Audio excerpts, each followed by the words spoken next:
مدرب منتخب تونس يثير جدل واسع باتهام الاتحادية الجزائرية بدفع أموال كبيرة من أجل إقناع اللاعبين بتمثيل المنتخب الوطني الجزائري.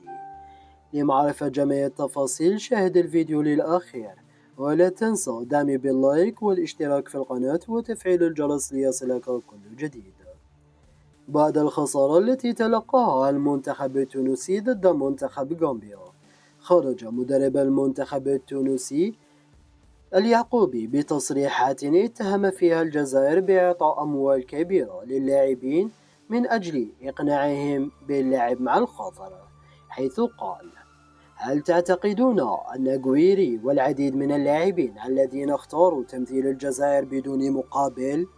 عملية استقطاب اللاعبين تشمل أموال خيالية لا يمكن تصورها، على عكس ما يحدث مع المنتخب التونسي، لأن العديد من اللاعبين التونسيين المحترفين في أوروبا أبلغوا بأنهم يفضلون تمثيل بلدهم، لكنهم يترددون بسبب الأجواء السلبية المحيطة بالمنتخب التونسي.